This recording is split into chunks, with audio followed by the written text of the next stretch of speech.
जय महाराष्ट्र. प्रांजलताईंना आता बहुमताने विजय करा हीच आमची अपेक्षा आहे. इथले स्थानिक उमेदवार आहेत आता त्या निवडूनच आल्या पाहिजेत. भरपूर काही ते करू शकतात आणि करून दाखवतील. ही आमची केलेली कामं आहेत ती पूर्ण होतील ही आमच्याकडे भरपूर अपेक्षा आहे. पहिली गोष्ट इथली पाईपलाईन पाणी महानगरपालिकेचं पाणी सोडलं पाहिजे. आता बघितलं आम्ही भरपूर आता मोर्चामध्ये पत्राचाळीमध्ये गेलो आम्ही. तिथली रहिवासी भरपूर बघून आम्हाला वाईट वाटलं आहे. ते म्हणजे आम्ही कामी करून दाखवणार.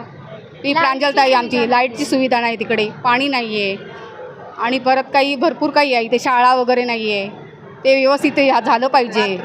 बाथरूमची सोय झाली पाहिजे. इकडे दवाखान्याची सोय नाही आहे. इथे लांब गटारांमुळे प्रॉब्लेम आहेत. गटारांचं भरपूर प्रॉब्लेम होतो आहे. गटारामध्ये लहान लहान मुलं जातात आहे त्या पाण्यातनं. एवढे प्रॉब्लेम्स आहे क्रिएट करायला लागतात. स्कूलची प्रॉब्लेम असतात काही येता जाता गाड्या भरपूर असतात त्याची प्रॉब्लेम आहे. बाकी काही घरामध्ये बी पाणी येतं. प्रांजलताई स्थानिक इथं राहणारे आहे आणि त्या काही नसतानासुद्धा त्यांनी सगळ्यांच्या कामाला आलेले आहेत. कामं येतात कामं करतात. अर्ध्या रात्री जरी त्यांना उठवलं तरी त्या आपल्या मागं येतात. आमचे कामं केलेत. आमची रूमाची कामं चालू आहेत.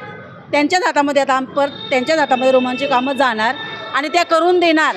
आम्हाला बाथरूम वगैरे आम्हाला काही रूम आहेत म्हणजे आमच्या गटर लाईनची रूम आहेत तुटायचे आहेत ते कामं थांबवलेले आहेत. पण त्या ताई तरीही धावपळ करतात आणि ते आम्हाला मिळवून देतील ही आमची एवढीच अपेक्षा आहे त्यांच्याकडनं की त्यांनी आम्हाला मिळवून द्यावे. घरामध्ये पाणी येतं गल्लीत पाणी येतं. तुम्हाला काय वाटतं की हे समस्या जे प्रांजलताई करेल त्याच आतापर्यंत कोणच ऐकलं नाही. गल्लीत बी पाणी आहे गटारीत पाणी आहे घरात बी पाणी येतं गटारीत. आता सुद्धा आमच्या बघा सगळे येतात आमच्याकडनं मतं घेतात पण आमची सुविधा कोणी करून देत नाही. प्रांजलताई ह्या अशा बाई हमारे मन से इनके प्रचार में मनापासूनच स्वतःहून आम्ही आलेलो आहे. मनापासूनच स्थानिक उमेदवार आहेत त्या करून दाखवणार ही आमची अपेक्षा आहे. जय महाराष्ट्र. जय कोण आले कोण